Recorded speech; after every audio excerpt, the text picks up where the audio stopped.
الحمد للہ رب العالمین۔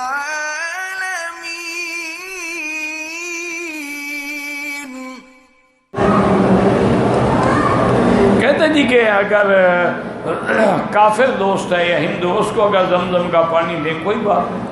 ابو جہل نہیں پیتا تھا، وہ کیا پیتا تھا؟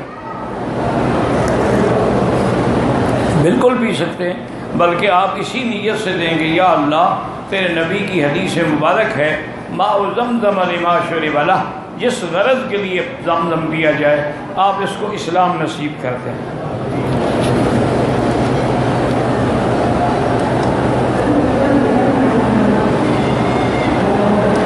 اگر لڑکا اور لڑکی ایک ملک میں ہے، دوسرے ملک میں ہے، شادی کرنا چاہتے ہیں، تو وہ لڑکا جو ہے نا کسی کو اپنا وکیل شرعی بنا لے، لکھ کے اس کو بھیج دے کہ آپ میرے شرعی وکیل ہیں، فلاں لڑکی سے جا کے میرا نکاح کر دے، بس ہو جائے۔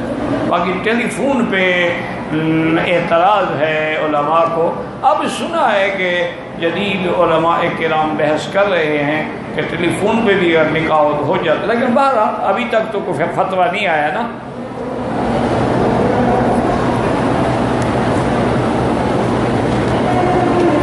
کہتے جی کہ میں یہاں حج کے ارادے سے آیا ہوں، سکون نہیں محسوس ہو رہا، بوسہ لیا، دل سے رونا بھی آیا، حاصل نہیں ہوئی، تو یہی تڑپ جو ہے یہی تو ہے دین، اور کیا ہے کہ آپ کو محسوس ہو رہا ہے نا کہ مجھے یہ نہیں ملا، بس اسی تڑپ میں رہیں، باقی بادشاہ کی مرضی ہے، جب چاہیں دروازہ کھولے۔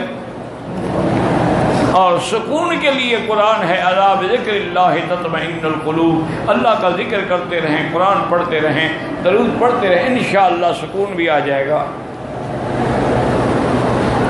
کہتے ہیں کہ بعض لوگ اپنی بیوی کو کہتے ہیں کہ فلاں کام تو نے نہ کیا تو تجھے طلاق یا تو بہرحال حنفی مسلک میں تو طلاق ہو جاتی ہے۔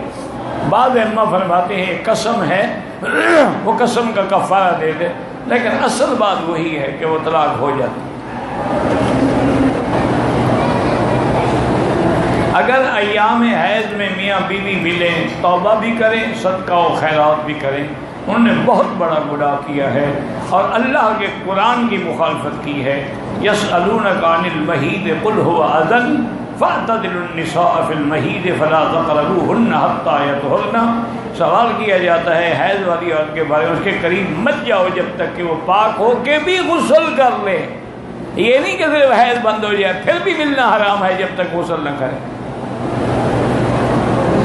اس کی وجہ ہے کہ مثلا عورت کو ایام حیض سے 7 دن کے بعد وہ پاک ہو گئی، خون بند ہو گیا، بالکل بند ہے، اب بھی حرام۔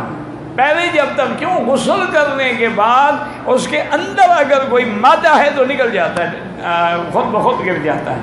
غسل نہ کرے تو ہو سکتا ہے اندر کچھ ہو۔ آپ دیکھیں نا، آپ نے پیشاب کر لیا، غسل کے بعد پھر بھی آپ کو پیشاب کا تقاضا ہو جاتا ہے، کیوں؟ کیونکہ جب بدن پہ پانی پڑتا ہے تو اس کے بھی تو اثرات ہیں نا۔